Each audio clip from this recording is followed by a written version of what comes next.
Halo semuanya, selamat datang di channel Zahra Bercerita. Tempat di mana cerita punya rasa, dan rasa punya makna. Karena setiap kisah selalu membawa pesan, dan setiap pesan menyentuh hati yang mendengarkan. Jadi siapkan waktu terbaikmu, cari tempat yang nyaman, dan yuk kita mulai kisahnya.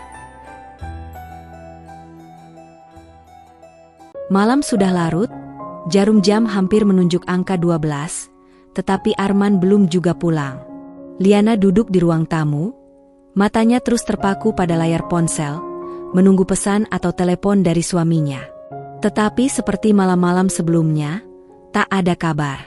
Ia menarik napas panjang, mencoba menenangkan diri. Pikiran buruk mulai bermunculan di kepalanya. Ini bukan pertama kalinya Arman pulang larut tanpa memberitahu. Tiba-tiba, suara deru motor terdengar dari luar pagar. Liana segera bangkit dan berjalan ke depan. Pintu terbuka, dan masuklah Arman dengan langkah gontai. Bau parfum yang asing langsung menyengat hidung Liana. "Mas dari mana?" tanyanya dengan suara bergetar, mencoba menahan rasa sakit yang menghimpit dadanya. Arman melepas jaketnya dengan kasar dan melemparnya ke sofa. Ia melirik sekilas ke arah Liana, lalu mengalihkan pandangan. "Kerja," jawabnya singkat, lalu berjalan menuju kamar tanpa sedikitpun niat untuk menjelaskan lebih lanjut. Liana mengepalkan tangannya. "Kerja sampai jam segini? Setiap malam? Mas pikir aku nggak curiga?" Suaranya mulai meninggi, mencoba menahan emosi yang meledak-ledak dalam dadanya. Arman menghentikan langkahnya di depan pintu kamar, lalu menoleh dengan tatapan tajam. "Liana, aku capek. Aku ini polisi, bukan pegawai kantoran yang pulang jam 5 sore. Mas bisa bilang capek, tapi aku juga capek dengan sikap Mas yang selalu begini. Pulang larut tanpa kabar, bau parfum wanita lain, terus cuek sama aku. Aku ini istri Mas, aku berhak tahu." Suara Liana mulai bergetar, matanya memanas oleh air mata yang hampir jatuh. Arman mendengus kesal. "Jangan mulai lagi, Li. Aku nggak mau ribut." Ia membuka pintu kamar dengan kasar dan masuk, lalu membantingnya tepat di depan wajah Liana. Liana terpaku di tempatnya. Dadanya sesak, perih, tetapi tidak ada lagi kata-kata yang bisa keluar dari mulutnya. Ini bukan pertama kalinya Arman bersikap seperti ini. Sudah berbulan-bulan ia merasa diabaikan, dan hari ini, ia semakin yakin bahwa ada sesuatu yang disembunyikan suaminya. Dengan langkah lunglai, ia berjalan ke ruang tamu. Matanya menatap kosong ke arah sofa tempat jaket Arman tergeletak. Ada sesuatu yang mengganggu pikirannya. Ia pun meraih jaket itu dan merogoh kantongnya. Jantungnya berdetak lebih cepat saat tangannya menemukan selembar kertas kecil. Dengan tangan gemetar, ia menariknya keluar dan membaca isi kertas itu. Sebuah struk pembayaran dari restoran mewah, untuk 2 orang, dengan total yang tidak sedikit. Liana menggigit bibirnya, menahan isakan yang ingin pecah. Sejak kapan Arman makan di restoran mahal? Setahu Liana, suaminya selalu bilang sedang sibuk dengan tugas. Lalu, dengan siapa ia makan malam di sana? Pikirannya dipenuhi tanda tanya. Tetapi satu hal yang pasti, ini bukan lagi sekadar firasat. Ada yang tidak beres dalam rumah tangganya. Ada yang disembunyikan Arman, dan Liana akan mencari tahu. Malam itu, Liana tak bisa tidur. Hatinya terus gelisah memikirkan struk restoran yang ia temukan di saku jaket Arman. Tangannya masih menggenggam kertas itu erat, seolah-olah benda kecil ini mampu menjawab semua kegelisahannya. Ia menatap ke arah pintu kamar yang tertutup rapat. Di dalam sana, Arman sudah terlelap tanpa beban, seolah tak ada yang salah. Sementara Liana, hatinya seperti disayat berkali-kali. "Aku nggak bisa terus begini," gumamnya dalam hati. Liana menghela napas panjang, lalu bangkit dari sofa. Dengan hati-hati, ia melangkah ke meja tempat Arman meletakkan ponselnya. Jemarinya bergetar saat mengambil perangkat itu. Layar terkunci, tapi ia tahu sandinya. Dulu, Arman memberitahunya sendiri. Dengan napas tertahan, ia memasukkan kode. Dan begitu layar terbuka, matanya langsung mencari sesuatu pesan. Tangannya membeku saat menemukan satu nama yang sering muncul di chat WhatsApp Arman. Sayang. Jantung Liana berdetak kencang. Tangannya gemetar saat membuka chat itu. Matanya mulai memanas membaca isi pesan mereka. Ayu, Mas, kapan kita bisa liburan bareng lagi? Kemarin dinernya romantis banget. Aku seneng deh. Arman, sabar ya, sayang. Aku harus pintar-pintar cari alasan biar Liana nggak curiga. Dia mulai tanya-tanya soal aku sering pulang malam. Ayu, kenapa nggak ceraikan aja dia? Aku kan lebih cantik, lebih menarik. Kamu udah janji mau pilih aku, Mas. Arman, tenang, sayang. Aku urus semuanya. Aku pasti akan bersamamu, nggak lama lagi. Air mata Liana mengalir tanpa bisa ia tahan. Tangannya mengepal kuat. Jadi benar, Arman berselingkuh. Selama ini, ia sudah merasa ada yang salah. Tapi ia selalu mencoba berpikir positif. Ternyata, suaminya benar-benar menghancurkan kepercayaannya. Tubuhnya gemetar hebat. Nafasnya memburu, antara marah dan sakit hati bercampur jadi satu. Ia ingin berteriak, ingin mengamuk, ingin mengonfrontasi Arman saat itu juga. Tapi tidak. Ia harus tetap tenang. Liana menatap layar ponsel itu lama. Lalu, tanpa pikir panjang, ia mengambil tangkapan layar semua percakapan itu dan mengirimkannya ke ponselnya sendiri. Ia akan menyimpan semua ini. Ini bukan sekadar pengkhianatan, ini adalah perang. Setelah itu, ia meletakkan kembali ponsel Arman di tempatnya dan berjalan ke kamar mandi. Ia menyalakan keran air, membasuh wajahnya yang dipenuhi air mata. Tatapannya berubah. Tak ada lagi istri yang rapuh dan mudah diinjak. Baik Mas, kalau ini yang kamu pilih, aku akan pastikan kamu menyesal. Bisiknya dengan suara lirih namun penuh tekad. Pagi harinya, Arman bersikap seperti biasa, seolah tak ada yang terjadi. Ia duduk di meja makan, menyeruput kopi yang sudah Liana siapkan. Hari ini Mas pulang jam berapa? Tanya Liana dengan suara datar. Arman melirik sekilas, lalu menyalakan rokoknya. Nggak tahu, tergantung tugas. Liana mengangguk. Oh, gitu. Aku kira Mas ada rencana lain, soalnya aku nemu struk makan malam di restoran mahal kemarin. Arman tersedak mendengar itu. Apaan sih? Kok nuduh? Liana tersenyum tipis. Lalu meletakkan ponselnya di meja dan memperlihatkan tangkapan layar pesan mesra Arman dengan Ayu. Ini juga aku nemu. Jadi, Mas masih mau bohong? Mata Arman membelalak. Wajahnya langsung pucat. Li, aku bisa jelasin ini semua. Liana tertawa kecil. Tawanya terdengar sinis. Jelasin? Jelasin apanya? Bahwa Mas udah selingkuh di belakangku? Bahwa Mas lebih memilih perempuan murahan itu daripada aku yang udah nemenin Mas dari nol. Arman terdiam. Ia tak bisa menyangkal lagi. Tenang aja, Mas, lanjut Liana. Aku nggak bakal ngamuk sekarang. Aku cuma mau bilang satu hal, bersiaplah. Aku nggak akan diam aja setelah dikhianati begini. Tatapan Liana tajam, penuh api kemarahan. Sementara Arman menelan ludah. Untuk pertama kalinya, ia merasa takut. Liana sudah memutuskan ini belum selesai.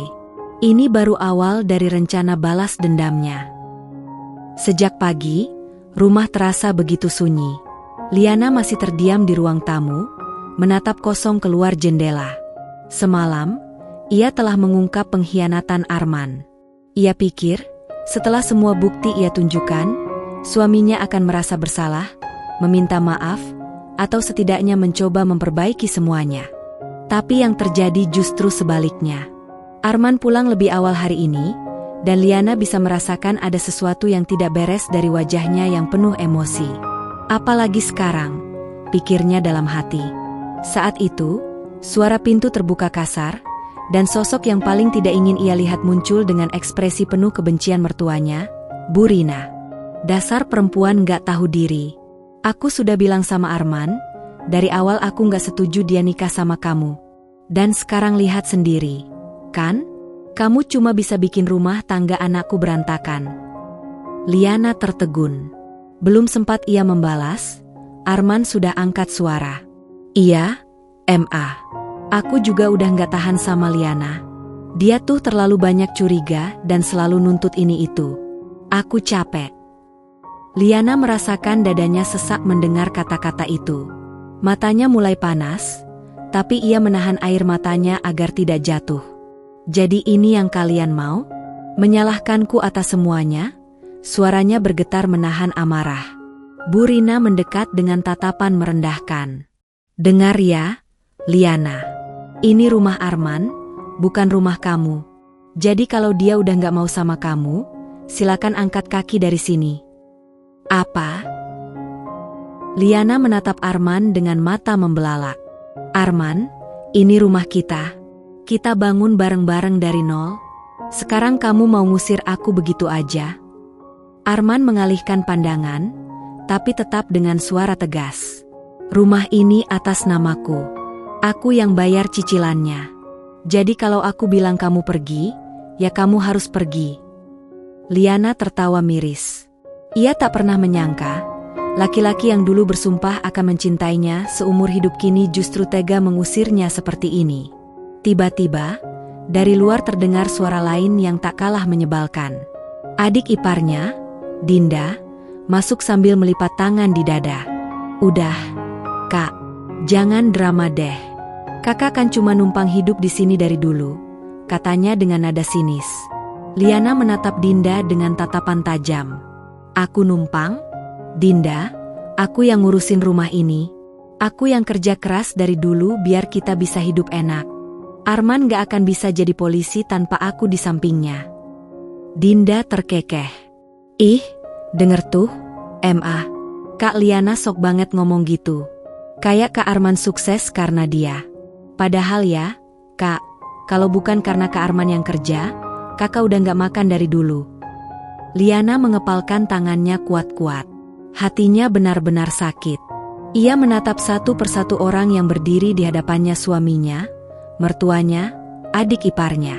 Semua orang yang dulu ia anggap keluarga, kini berbalik mengkhianatinya. Jadi ini keputusan kalian? Kalian benar-benar mau aku pergi? Tanya Liana, berusaha tetap tenang meskipun dadanya terasa seperti dihantam ribuan pisau. Bu Rina menunjuk ke arah pintu. Cepat keluar sebelum aku panggil satpam. Aku gak mau lagi lihat muka kamu di sini. Liana menatap Arman untuk terakhir kalinya, berharap setidaknya masih ada sedikit rasa iba di hati laki-laki itu. Tapi yang ia temukan hanyalah tatapan dingin tanpa belas kasihan. Dengan langkah gontai, ia berjalan ke kamarnya, mengambil tas dan beberapa pakaian seadanya. Hatinya remuk, tapi ia berusaha untuk tetap tegak. Saat keluar dari rumah, ia melangkah melewati gerbang dengan kepala tegak. Ia menolak menunjukkan kelemahannya di depan mereka. Begitu kakinya menyentuh trotoar, air matanya jatuh. Tapi bukan karena ia lemah, melainkan karena ia sadar, ini bukan akhir. Ini adalah awal dari pembalasannya. Malam itu, Liana duduk di kamar kos kecil yang baru ia sewa dengan uang seadanya. Tangannya menggenggam erat ponselnya, menatap kosong ke layar yang penuh dengan foto-foto masa lalunya bersama Arman. Hatinya sakit, tapi kali ini bukan hanya karena pengkhianatan itu, melainkan karena dendam yang mulai membakar dadanya. Mereka pikir aku akan hancur setelah diusir? Tidak. Justru aku akan membuat mereka merasakan penderitaan yang lebih besar. Gumamnya pelan, matanya berkilat penuh tekad. Liana menghapus air matanya. Ia bukan lagi wanita lemah yang bisa diinjak-injak. Sekarang, ia akan membalas semuanya. Pagi-pagi sekali, Liana menghubungi sahabat lamanya, Raka. Dulu, Raka adalah teman kuliahnya yang kini sukses bekerja sebagai seorang pengacara.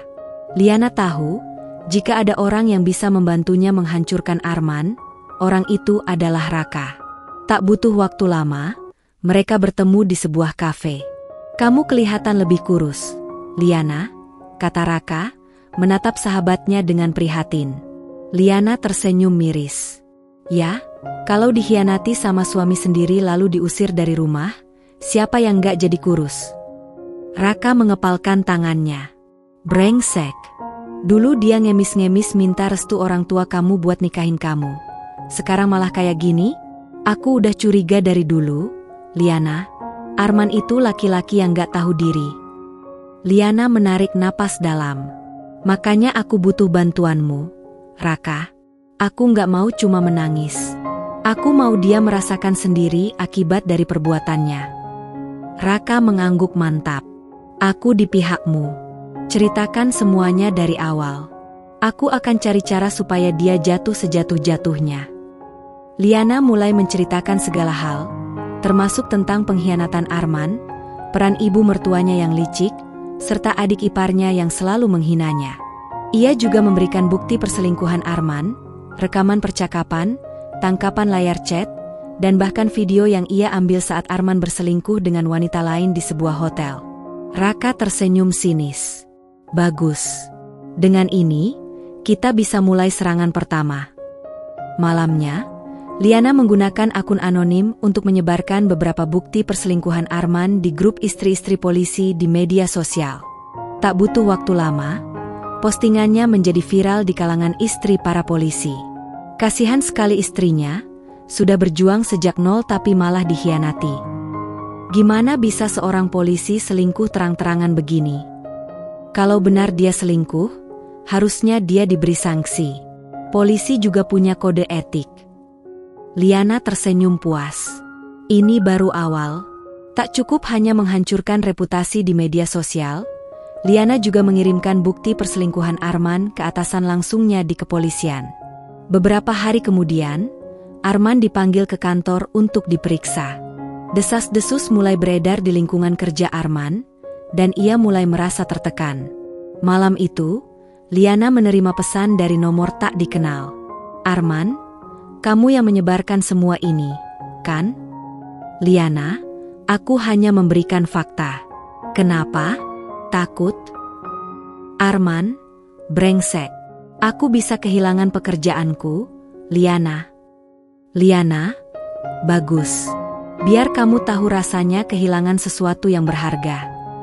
Liana menatap layar ponselnya dengan dingin. Kamu merusak hidupku dulu, sekarang aku akan merusak hidupmu. Ia tahu, ini baru permulaan. Tapi ini adalah langkah pertama menuju kehancuran total Arman. Liana duduk di sudut kamar kosnya, menatap layar ponselnya yang terus bergetar. Pesan demi pesan masuk, semuanya berisi makian dari Arman. Kamu gila, Liana. Gara-gara kamu, aku dalam masalah besar. Berhenti main kotor, dasar wanita licik. Kalau aku sampai kehilangan pekerjaanku, aku nggak akan diam. Liana hanya tersenyum dingin. Tekanan yang Arman rasakan saat ini belum sebanding dengan penderitaan yang ia alami. Baru segini kamu sudah panik. Mas, gumamnya pelan. Tenang saja, ini baru pemanasan.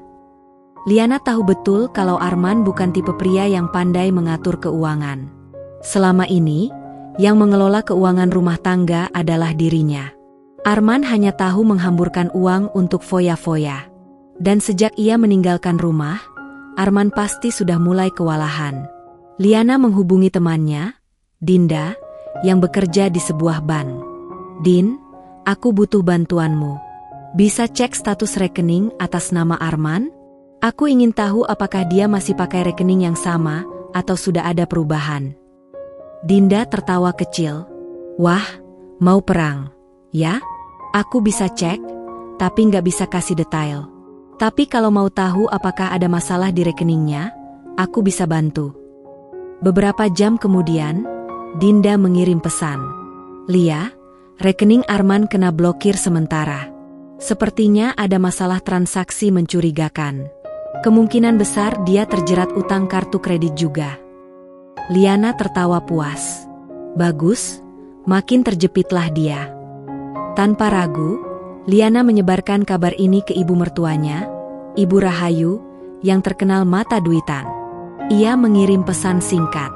Liana, Bu, sepertinya Arman sedang ada masalah keuangan. Rekeningnya diblokir, mungkin karena utang kartu kreditnya. Tak sampai 5 menit, ibu mertuanya langsung membalas. Ibu Rahayu, apa? Kenapa dia nggak bilang apa-apa?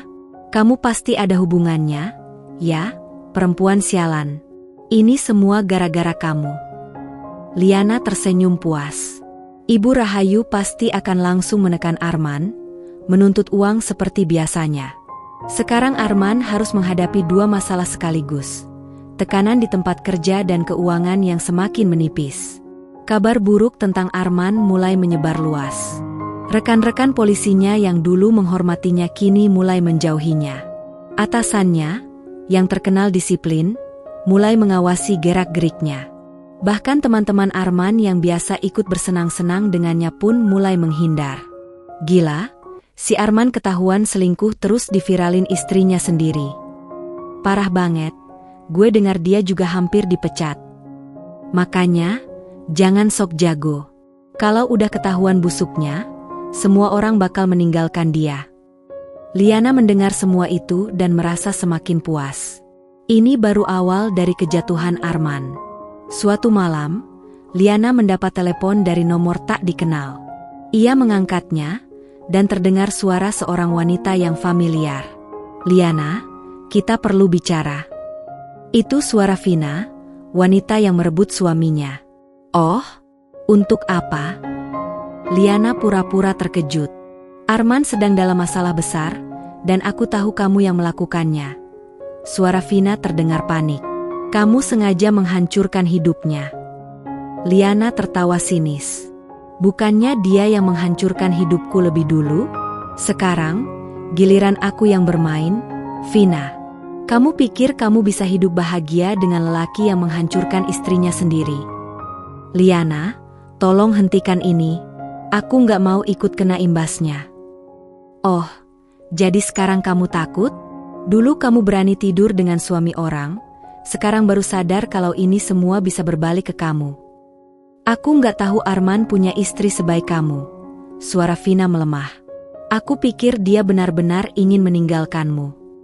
Liana tertawa. "Sekarang kamu sadar? Terlambat, Vina. Permainan ini baru saja dimulai."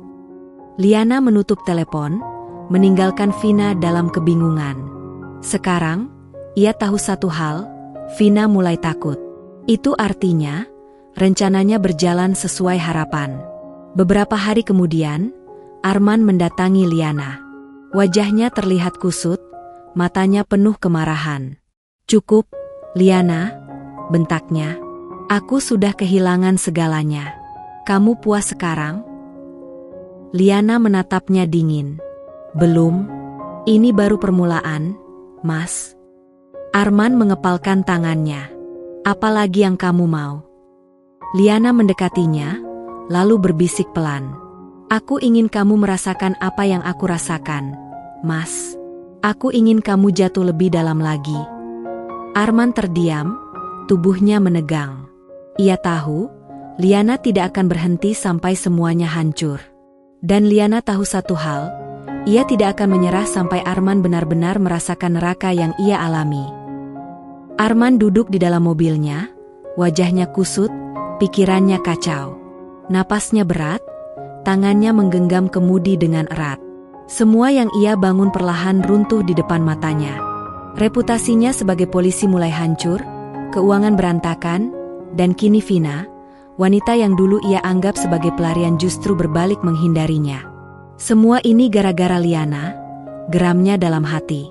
Ponselnya terus berdering. Dari ibunya, Ibu Rahayu.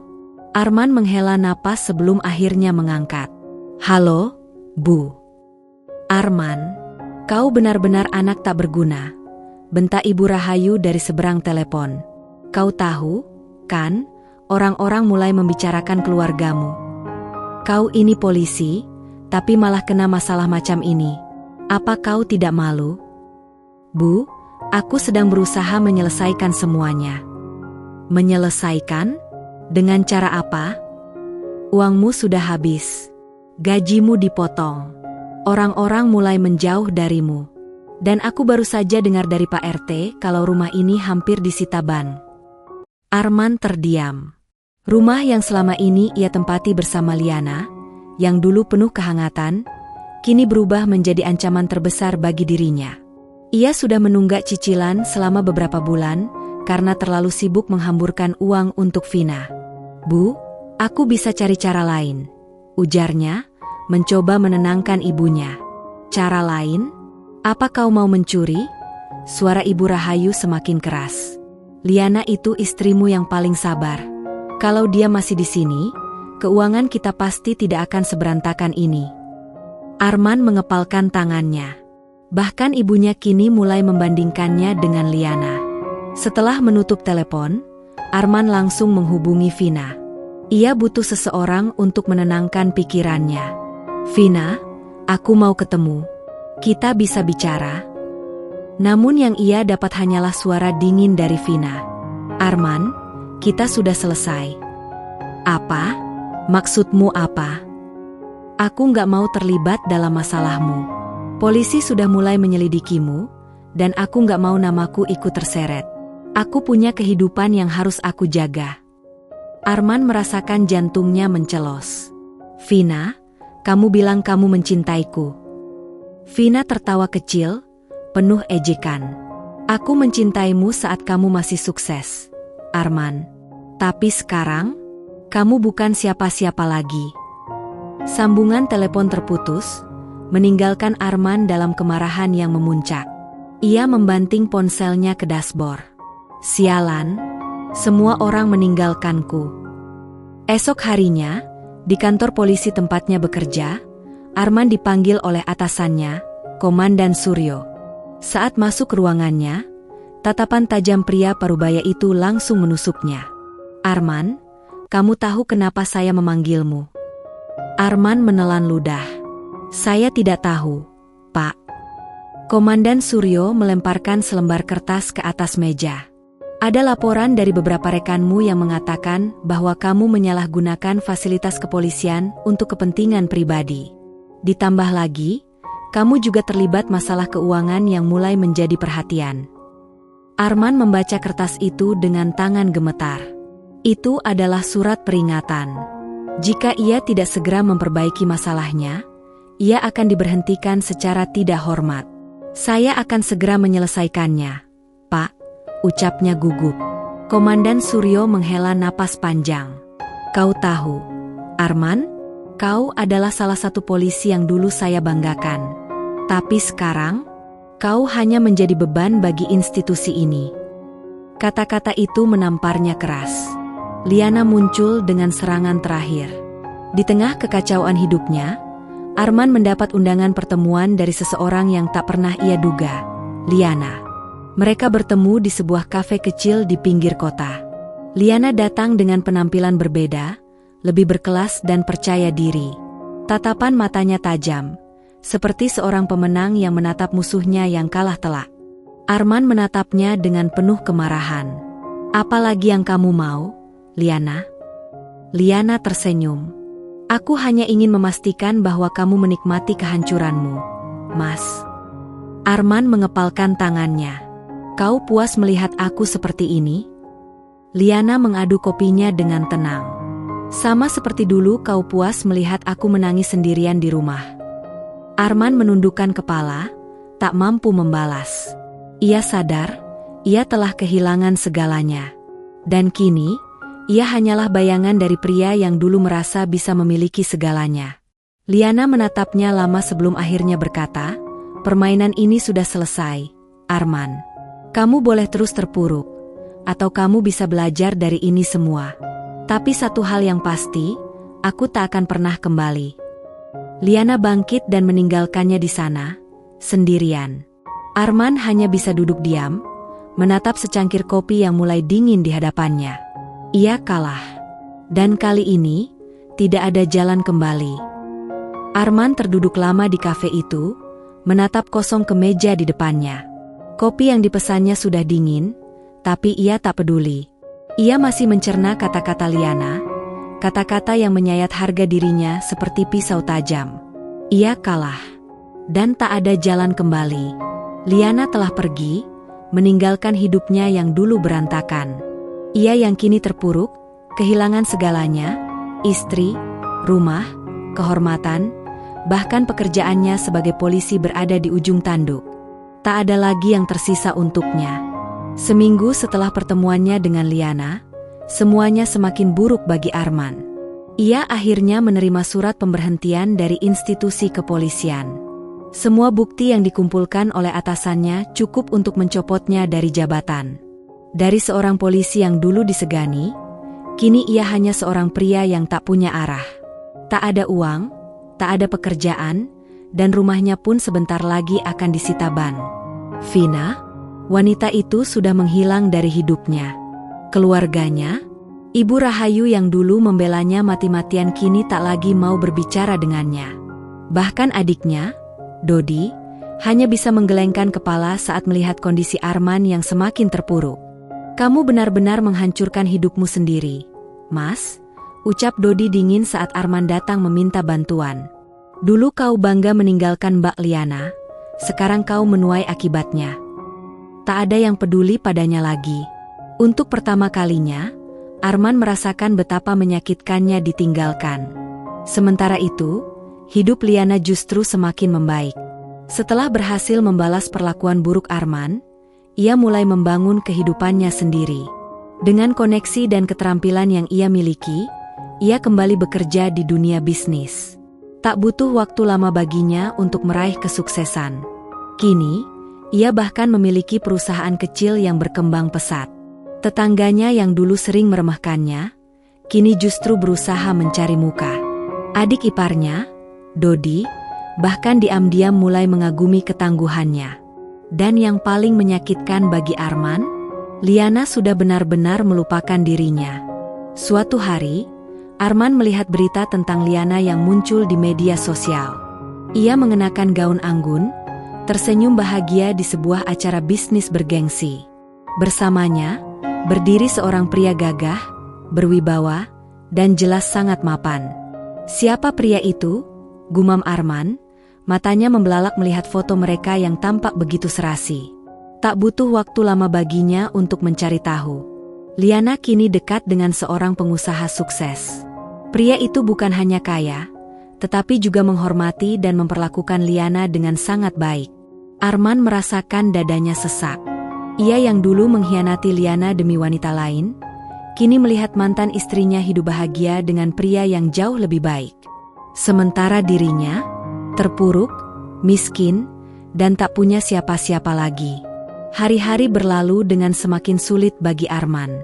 Tak ada yang mau menolongnya. Keadaan ini membuatnya sadar bahwa semua yang ia alami adalah akibat dari perbuatannya sendiri. Ia mengingat kembali bagaimana ia dulu memperlakukan Liana. Mengkhianatinya, mengusirnya dari rumah mereka. Meremehkan kesetiaan dan perjuangan wanita yang selalu ada untuknya. Dan sekarang, ia membayar semuanya. Suatu malam, Arman duduk di bangku taman, sendirian. Ia menatap ke langit, memikirkan kehidupannya yang telah hancur. Ia ingin menangis, tapi tak ada gunanya lagi. Liana telah menang. Dan ia hanya pria bodoh yang menghancurkan segalanya dengan tangannya sendiri.